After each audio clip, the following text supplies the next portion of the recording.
Hello, darling, and welcome to the show. Thank you, Barbara. Good to be here.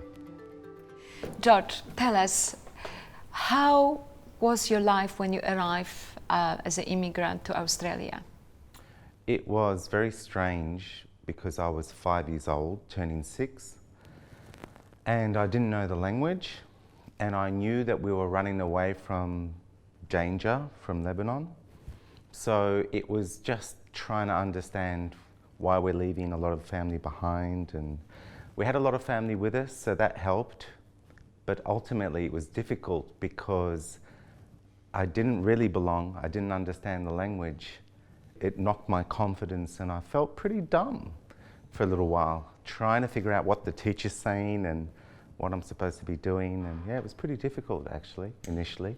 Tell us about your life before you came to Australia. I remember the big events, and I was sitting on a balcony and I watched something come down with black smoke behind it, and it was a missile, a bomb, and it hit a building at an intersection probably 40-50 meters away from where I was. But I saw it hit, felt the shock waves, freaked out. Next thing you know, I remember being back on the balcony and a little girl has been carried out of this wreckage with people everywhere. And as a child, that's very confusing to have to understand. How old were you when you discovered that you had a depression? I would say that my depression started from the time those traumas as a child hit, and I withdrew into myself. You have chosen not to take any medication, antidepressants, mood stimulating medication. How come?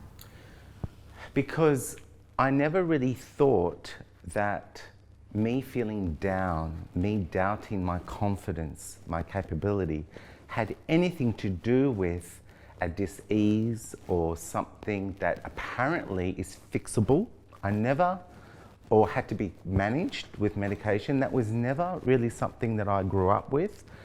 I thought that I was broken. There was something wrong with me, and I had to keep that hidden so that people would accept me. So medication never really entered my life as an option. Has your family been instrumental in this journey to recovery? My family had no idea. No, because you see, they made all the sacrifices to come here. So my job was to make sure that I didn't fail anything. So as far as they were concerned, I was good at sport, good at school. They had a standard and I made sure I met it. The day I realized I had experienced many cycles of depression, deep, dark heaviness that makes you not want to be around anyone. I was being drained simply for failing something rather than learning from the failure. I would take it too hard. So when I realized I was being depressed, thankfully I realized it was circumstantial. How do you think men can succeed in removing the stigma? I think that we need to reconnect the assumption that depression is linked to circumstances. I think what's made it go pear-shaped for us is that it's linked to just chemical imbalance.